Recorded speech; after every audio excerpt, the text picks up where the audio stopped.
लेकिन आज बात होगी एक ऐसे विषय की जो इस वक्त ना सिर्फ देश, ना सिर्फ राज्य, ना सिर्फ समाज बल्कि घर घर की दिक्कत बनने लगी है। और सवाल होगा कि क्या सोशल मीडिया पर रील्स बनाना आपकी जान से भी ज़्यादा ज़रूरी है? क्या कुछ व्यूज़ पाने की चाह जीवन की चाह से भी ज़्यादा प्रभावी हो गई है? क्या रील्स के लिए हमें ऐसी लोकेशंस पर जाना ज़रूरी है जहां कुदरत चिल्ला चिल्ला कर खुद बयां कर रही हो कि यहां पास मत आना, पास मत जाना खतरे के निशान से ऊपर बहती नदी के, किनारे मत जाना नहर की पटरियों के, मत जाना नहाने उफान भरती नदियों में, गाड़ी लेकर मत पार करना किसी बहते नाले को, मत करना कोशिश खेलने की किसी सैलाब से, क्योंकि ये सैलाब सा पानी आपकी जान ले सकता है। ये सब बात हम इसलिए कर रहे हैं क्योंकि राजस्थान में एक नहीं, दो नहीं, बल्कि 20 से भी ज़्यादा लोग अपनी जान गंवा चुके हैं इस बार हो रही भीषण बारिश में। हनुमानगढ़ जिले के तलवाड़ क्षेत्र में आज एक बड़ा हादसा सामने आया। एक पिता, पुत्र और पोते की दर्दनाक मौत हो गई। दरअसल बेटे के साथ जब पिता इंदिरा गांधी नहर की पटरी पर कार सीख रहे थे, तभी संतुलन बिगड़ने से अचानक कार नहर में जा गिरी और कार लॉक होने के चलते शीशे नहीं खुल पाए। इसके चलते तीनों की कार के अंदर ही दम घुटने से दर्दनाक मौत हो गई। वहां मौजूद लोगों का यह कहना है कि इस दौरान बेटा रील शूट कर रहा था। इस दर्दनाक हादसे में देखते ही देखते 3 पीढ़ियां एक साथ खत्म हो गईं। ऐसा एक भी हादसा और नहीं होना चाहिए, इसलिए आज हम बात करेंगे रील्स के लिए ज़िंदगी से होते खिलवाड़ की। कुछ खास मेहमान हमारे साथ जुड़ेंगे, साथ ही हमारे संवाददाता भी हमारे साथ होंगे जिनसे हम बातचीत करेंगे, जानेंगे क्या कुछ घटा इस घटना में। और एक सोशल मीडिया इन्फ्लुएंसर हमारे साथ होंगी, साथ ही साथ एक साइकियाट्रिस्ट के नाते से हमारे साथ जुड़ेंगे। उनसे हम चर्चा करेंगे इन बेहद महत्वपूर्ण सवालों पर। सबसे पहले शुरुआत खबर के साथ ही करते हैं। ये तस्वीरें आप देखिए आज का सबसे बड़े हादसों में से एक, जहां एक पिता, पुत्र और पोते ने अपनी जान गंवाई। हमारे संवाददाता मनीष शर्मा हनुमानगढ़ से हमारे साथ जुड़ रहे हैं इस खबर पर ज़्यादा जानकारी के साथ। मनीष, इस पर हम लोग लगातार सुबह से बात भी कर रहे हैं, लेकिन क्या कुछ जानकारी इस विषय को लेकर लग पाई है? क्या ये कंफर्म हुआ कि बच्चा जो है वो रील्स बनाने का प्रयास कर रहा था? क्या ये दुर्घटना सोशल मीडिया पर रील्स बनाने के चक्कर में हुई है?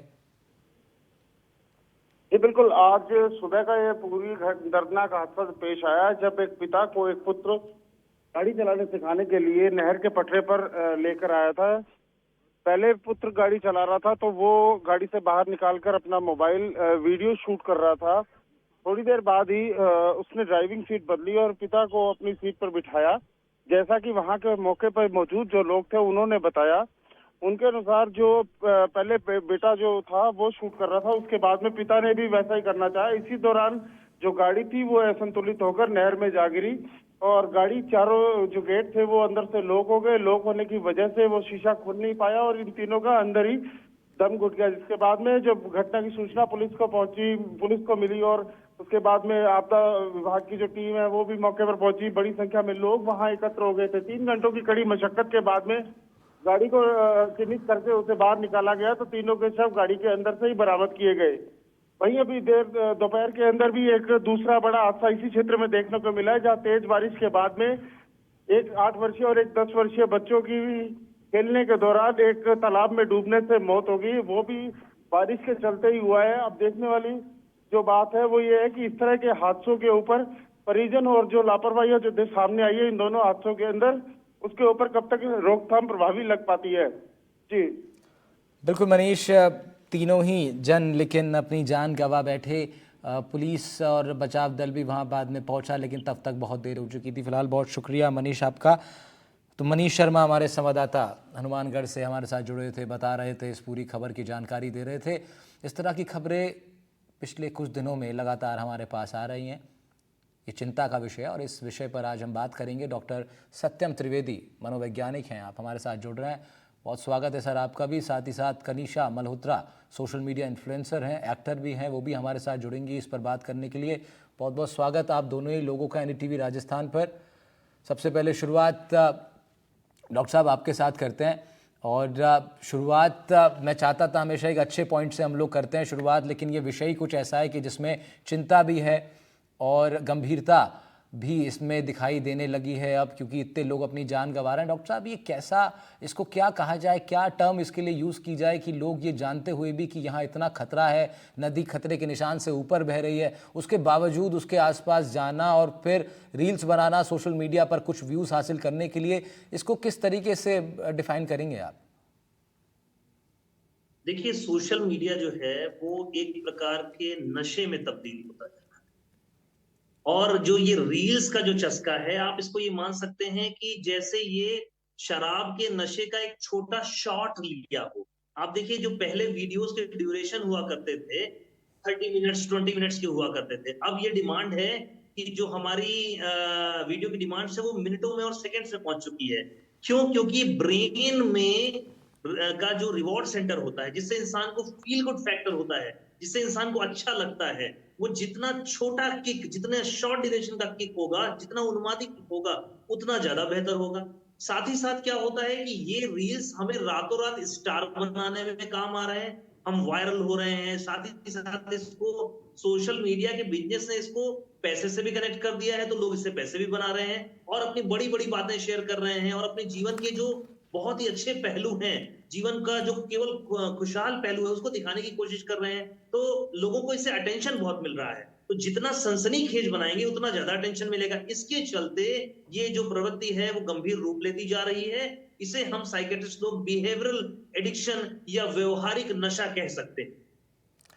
व्यवहारिक नशा है और नशा हर चीज़ का बुरा होता है, लेकिन इस नशे को संतुलित भी किया है कुछ लोगों ने। हमारे साथ कनिशा मल्होत्रा हैं, जो कि सोशल मीडिया इन्फ्लुएंसर हैं और सक्सेसफुली अपने इस करियर को वो आगे परस्यू कर रही हैं। कनिशा, बिल्कुल ये एक बहुत ज़्यादा एक्साइटमेंट तो इसको लेकर के रहता ही है और ज़्यादातर लोग, खासतौर से यूथ में इसका एक क्रेज़ है। सभी लोग रील्स बनाते हैं, सोशल मीडिया पर अपनी पिक्चर्स अपलोड करते हैं और ज़्यादा से ज़्यादा उस पर व्यूज़ चाहते हैं, रिएक्शंस चाहते हैं। आप भी चाहती थी, लेकिन हम लोग देखते हैं कि जो सक्सेसफुल सोशल मीडिया इन्फ्लुएंसर्स हैं, उन्होंने उस चीज़ को मैनेज किया है, बैलेंस किया है, कंट्रोल किया है और तरीके से अपने कंटेंट जो है उसको वो बना रहे हैं। तो इस पर ज़रा मैं आपका रिएक्शन चाह रहा हूँ कनिशा, कि इस तरह की घटनाएं जो हो रही हैं इस बिगड़ते मौसम में, उसको लेकर आप किस तरीके से देख रही हैं इस पूरी चीज़ों को? एक्चुअली क्या है ना, आजकल कंपटीशन बहुत हो गया है क्रिएटर्स में, इन्फ्लुएंसर्स में। तो ना सबको ऐसा लगता है कि हमें ना अपनी गेम में अप रहना है, तो इसलिए लोग नए नए तरीके ढूंढते हैं कि हम ऐसा क्या करें कि हमें और व्यूज मिले, क्योंकि हर कोई टैलेंटेड नहीं होता है। तो जो टैलेंट है ना, वो भी बहुत एक सब्जेक्टिव चीज है। इसलिए मैंने बहुत सारे लोग देखे हैं जो छत से कूद जाते हैं व्यूज के लिए, अपने पैर तुड़वा देते हैं, नदियों में चले जाते हैं, पहाड़ों पे चले जाते हैं। वो अलग अलग का तरीके का कंटेंट पाने के लिए ना कुछ भी, किसी भी हद तक जाने को तैयार हो गए हैं। इसीलिए ऐसे इंसिडेंसेस हो गए हैं। इसलिए जो आपने बोला ना, एक बैलेंस बहुत जरूरी है। तो अगर आप उस चीज को जुनून की तरह लेने लग जाएं कि अब मैं ऐसा क्या करूं कि मुझे और व्यूज मिले और फेम मिले, तो आप किसी भी हद तक जा सकते हैं। कनिशा, इसमें ये भी देखने को मिल रहा है कि जैसे रील्स बनाना चाह रहा है कोई, लेकिन कुछ खास कंटेंट उसको मिल नहीं रहा। जिस तरह आप भी कह रही हैं कि टैलेंट और स्किल जो है वो तो लिमिटेड है, लेकिन कंपटीशन इतना बढ़ गया है कि अब उसकी सीमाओं से बाहर जाकर नए नए तरीके लोग ढूंढ रहे हैं कि अगर स्किल कहीं पे कम है, टैलेंट कहीं पे कम है, तो कैसे मैं कम्पीट कर पाऊँ। तो अब किसी ने देखा कि बहुत बारिश हो रही है, एक काम करते हैं, डैम के पास चलते हैं और डैम में पानी का फ्लो भी बहुत अच्छा होगा और उसके टॉप पे खड़े होकर एक वीडियो बनाएंगे तो मिलियन व्यूज आ जाएंगे। तो क्या आप भी इस तरह की चीज़ें करती हैं? क्या आपके कंटेंट में भी इस तरह की चीज़ें आप प्रमोट करती हैं या फिर आप ये बताएंगी? बिल्कुल भी नहीं। हाँ। ये पागलपन है एक्चुअली। हाँ। में मैं बिलीव करती हूँ कि आप अपने टैलेंट से और अपनी एजुकेशन से जो इन्फॉर्मेशन बाहर दे सकते हैं वो भी बहुत है। बट द प्रॉब्लम इज कि बहुत ज्यादा, और डॉक्टर साहब मेरे साथ शायद इस बात पे एग्री करेंगे कि बहुत बार ऐसा होता है कि लोगों को ना जुनून हो जाता है, पागलपन हो जाता है कि मुझे और चाहिए और चाहिए। They are not happy with what they have. तो इसीलिए ना वो बहुत ज्यादा चीजें पाने के लिए ना ये हद तक जाते हैं कि चलो आज बारिश हो रही है, चलो आज बाहर जाके दिखाएं। वो ये भूल जाते हैं कि लाइफ में एक बहुत जरूरी है बैलेंस, की ये जिंदगी है।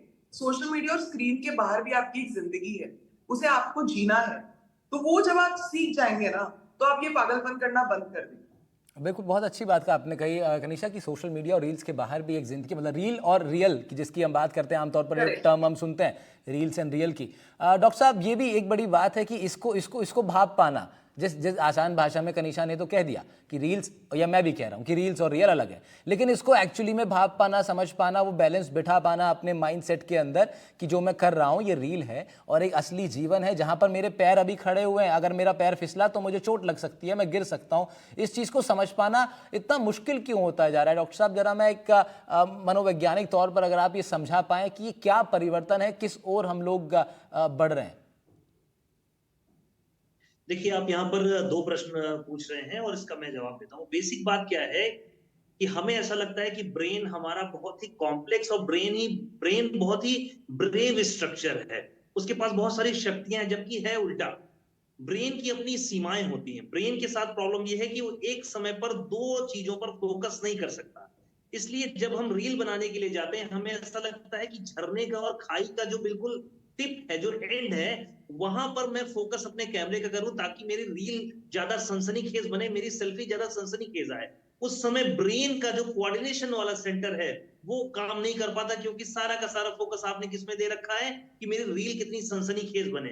तो ब्रेन के लिमिटेशन की वजह से हमारा फोकस डिस्टर्ब होता है, जिसकी वजह से रेल की पटरी पे जान जाना, रील बनाते समय खाई में गिर जाना, झरने में गिर जाना, ये सब चीजें बड़ी कॉमन हो रही हैं। दूसरा, ये अलग ही प्रकार का एक उन्माद और नशा है। मैं ये बोल रहा हूं कि ये सोशल मीडिया का सोचा समझा फैलाया हुआ ट्रैप है, जिसके हम सब कस्टमर बनते जा रहे हैं।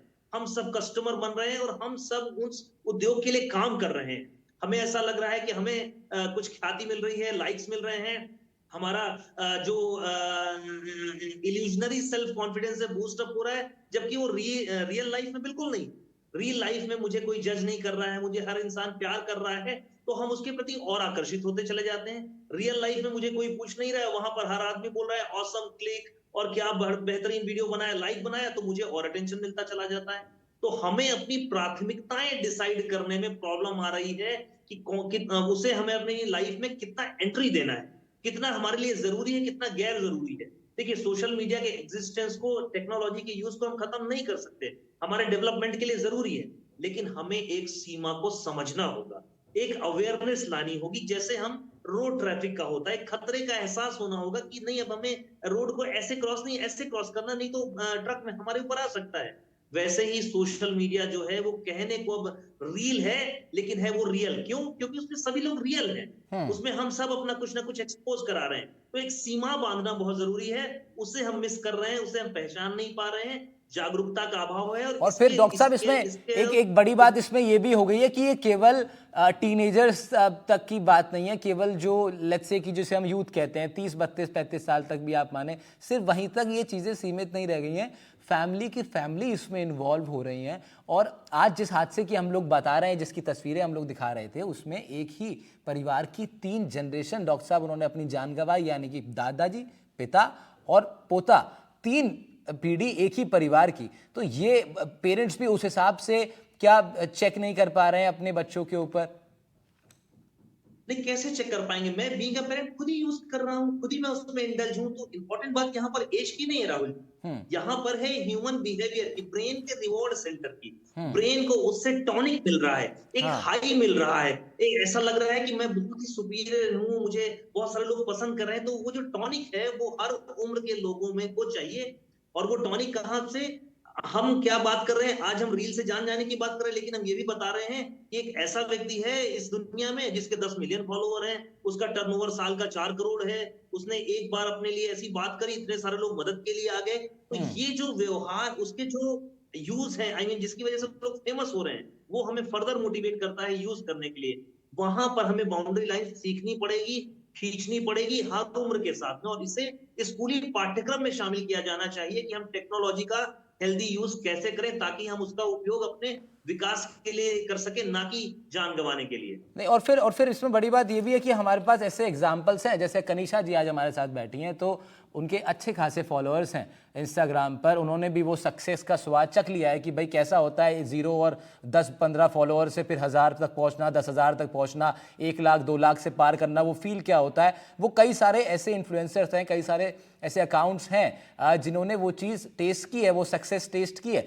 लेकिन उसके बावजूद भी उन्होंने जो उनका रोड मैप भी रहा है वो भी एक समझने का है। जैसे कनिषा इसको ज़्यादा बेहतर बता पाएंगी कि क्या रोड मैप आप लोग चुने, जो नए सोशल मीडिया इन्फ्लुएंसर्स बनना चाहते हैं, भाई आपका डायरेक्शन किस दिशा में होना चाहिए कि ताकि आप सक्सेस पालें, और ये जो गलतियां हैं जो कि जान पर खेलने वाली गलतियां, बिल्कुल ये तो बिल्कुल भी ना हो कनिषा। सबसे पहले तो लोगों को ये जानना जरूरी है कि आपकी लिमिटेशंस क्या है। मतलब कई बार मैंने देखा है कि छोटे शहर में या एक छोटे गांव में भी ऐसे क्रिएटर्स हैं जिनके जो बहुत टैलेंटेड हैं और वो सोशल मीडिया पे वीडियोस बनाते हैं और उनको बहुत व्यूज आ रहे हैं। तो ये जो जुनून है ना कि मुझे इतने व्यूज चाहिए, मुझे इतने फॉलोअर्स चाहिए, उसमें आपको एक बाउंड्री क्रिएट करना बहुत जरूरी है। आपको जरूरी है जानना कि आपका नीश क्या है। अंधाधुंध चलते जाना ये सोच के कि अगर मैं खाई में जाके वीडियो बना लूं तो मेरे व्यूज आ जाएंगे, ऐसे रैंडमली चलते हुए जिंदगी नहीं कटती है। तो जब आपने मुझसे पूछा रोड मैप, तो सबसे पहले जरूरी है जानना कि क्या ये आपको लाइफ टाइम करना है। तो अगर आपको ये लाइफ टाइम करना है तो गरम गरम तो रोटी भी अच्छी नहीं लगती है। तो इसीलिए जरूरी है कि आप उस चीज को आराम से प्लानिंग के साथ ठंडे दिमाग से करें, क्योंकि ये तो फिर क्विक फेम हो गया। एक वीडियो में आपने खाई के अंदर वीडियो डाल दी और आप फिर फेमस हो गए, आगे का क्या। तो इसीलिए जरूरी है कि आप एक प्लानिंग करें कि अगर आपको ये as a business strategy in future करना है कि नहीं। तो मैंने जितने भी सक्सेसफुल क्रिएटर्स देखे हैं या इन्फ्लुएंसर्स देखे हैं, वो लोग अपनी प्लानिंग करते हैं हमेशा से। अच्छा ये मेरी नीश है, मुझे कॉमेडी के अंदर कंटेंट बनाना है, मुझे ट्रैवल के अंदर कंटेंट बनाना है। उसके बाद वो उस चीज के ऊपर काम करते हैं एवरी डे, हर दिन, हर रोज, हर महीने। क्योंकि क्या होता है ना, जो मैंने लोग अभी तक देखे हैं जो बाहर जाके, जैसे अभी हमने आज एक केस देखा कि उन्होंने उनकी गाड़ी खाई में गिर गई, ये बहुत क्विक फेम है। तो अगर आपको क्विक फेम चाहिए तो आप ऐसे पैंतरे अपनाते हैं, लेकिन अगर आपको लॉन्ग टर्म फेम चाहिए तो आपको थोड़ा सा सोच समझ के ही काम करना पड़ेगा। बिल्कुल, और ये जो क्विकनेस होती है इसके लिए हम बचपन से देख रहे हैं कि स्पीड थ्रिल्स बट किल्स, तो इस पर ज़रा खास ध्यान देना पड़ेगा। और कनिषा मल्होत्रा जैसे इन्फ्लुएंसर्स भी कोशिश कर रहे हैं इस तरह की सावधानियों को लेकर के लोगों में जागरूकता फैलाने की। शुक्रिया कनिषा, आप हमारे साथ जुड़ी। शुक्रिया डॉक्टर साहब, आप हमारे साथ जुड़े। सत्यकांत त्रिवेदी जी साइकियाट्रिस्ट हैं, इस चर्चा में आप लोग जुड़े। बहुत इंपॉर्टेंट है इस तरह के विषयों पर बात करना, ताकि यूथ के अंदर और अन्य सभी लोगों के अंदर जो सोशल मीडिया से खासा प्रभावित होते हैं उनके अंदर एक जागरूकता आ पाए, ताकि जान तो बिल्कुल भी ना जाए